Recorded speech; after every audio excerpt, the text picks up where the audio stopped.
प्रसाद education में आपका स्वागत है। आज हम कोशिका के बारे में बात करेंगे। कोशिका जीवन की रचनात्मक और क्रियात्मक इकाई है। अब कोशिका जीवन की रचनात्मक और क्रियात्मक इकाई है। कोशिका में अंग पाए जाते हैं, छोटे छोटे पार्ट होते हैं। इनको हम लोग अंगक कहते हैं। और आज हम उन्हीं अंगों के बारे में आपको उनके कार्यविधि और उनके कार्य के बारे में संक्षेप में इसका हम विवरण देते हैं आपको। तो आइए देखते हैं फिगर की तरफ। आपके सामने दो चित्र बने हुए हैं। इस तरफ आपके पास पादप कोशिका है और इस तरफ आपके पास जंतु कोशिका है।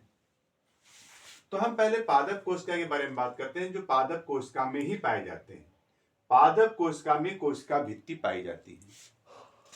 पादप कोशिका में ही केवल कोशिका भित्ति पाई जाती है, जो कोशिका को बाहर से सुरक्षा प्रदान करती है और उसको सही आकार देती है।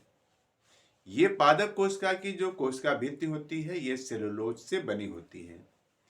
और जंतु कोशिका में कोशिका भित्ति नहीं होती है। आपके पास दूसरा आता है हरित लवक। हरित लवक केवल जंतु कोशिका में नहीं पाया जाता है, ये केवल पादप कोशिका में पाया जाता है। पादप कोशिका में जो हरित लवक होते हैं, ये प्रकाश संश्लेषण में काम आते हैं और ये जो होते हैं सौर ऊर्जा को अवशोषित करके पौधे को ऊष्मा प्रदान करते हैं और उस ऊष्मा से पौधे अपना भोजन बनाते हैं और वह क्रिया होती है प्रकाश संश्लेषण। अब आपके पास आता है रिक्तिका। पौधों में रिक्तिका बड़ी मात्रा में पाई जाती है, क्योंकि रिक्तिकाएं जो होती हैं पौधों में जल खनिज लवण का अवशोषण करती हैं और पौधों के द्वारा बनाए गए भोज्य पदार्थों का संग्रह भी करती हैं।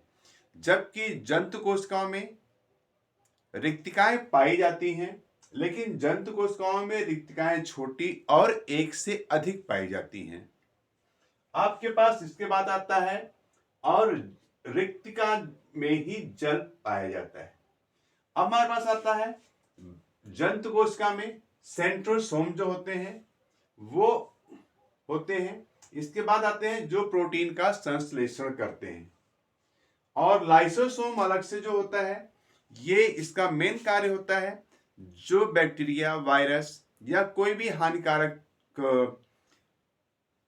चीजें हमारे शरीर में पहुंच जाती हैं, घटक, उनको ये जो है अवशोषित करता है। अवशोषित करके उनको क्रियाविहीन कर देता है।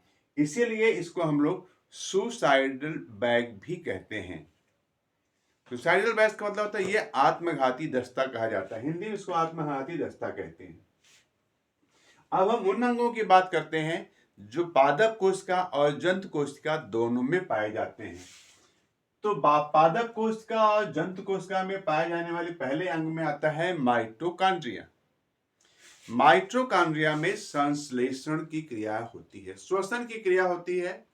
जो श्वसन क्रिया में ऊर्जा उत्पन्न होती है, यह ऊर्जा केवल माइटोकॉन्ड्रिया में ही उत्पन्न होती है, वहां पे संचित होती है, जो हमारे कार्य आती है और हमें कार्य करने में मदद करती है। इसीलिए इसको हम लोग कोशिका का पावर हाउस भी कहते हैं। अब इसमें आता है कोशिका द्रव्य। कोशिका द्रव्य जो होता है जंतु कोशिका में और पादप कोशिका दोनों में पाया जाता है। यह एक जैली की तरह एक रचना होती है और यह चिपचिपा होता है और इसी के अंदर सारे कोशिकाओं के अंग पाए जाते हैं। और ये कोशिका द्रव्य जो होता है न्यूक्लियस, केंद्र और कोशिका भित्ति और कोशिका झिल्ली के बीच में एक संबंध बनाता है। अब आता है आपके पास केंद्रक। केंद्रक किसी भी कोशिका का सबसे महत्वपूर्ण अंग होता है। केंद्रक जो होता है कोशिका का सबसे महत्वपूर्ण अंग होता है, जो कोशिका के सेल डिवीजन में यानी कोशिका विभाजन में सहायक होता है। और इसमें जो गुणसूत्र पाए जाते हैं, वे पेरेंटल कैरेक्टर को उनके यंग वंश में ट्रांसफर करने का काम करते हैं। यानी माता पिता के गुणसूत्र जो होते हैं उनके आने वाले वंशज में ट्रांसफर होते हैं, स्थानांतरित होते हैं।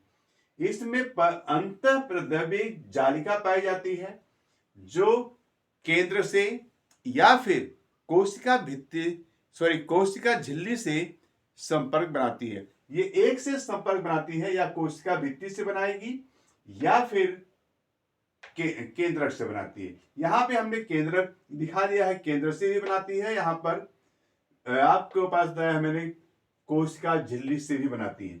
तो दोनों एक से बनाती है, एक से नहीं बनाती है। लाइसोसोम उसके जो होता है वो प्रोटीन का संश्लेषण करता है। तो इस तरह से कोशिका के बारे में हमने आपको तुलनात्मक अध्ययन बहुत छोटे में बताया है। और इसमें आपके पास आगे पादप कोशिका और जंतु कोशिका में जो विशेष अंतर पाए जाते हैं वो क्या है। पादप कोशिका में कोशिका भित्ति पाई जाती है, जो कि जंतु कोशिका में कोशिका भित्ति नहीं पाई जाती है।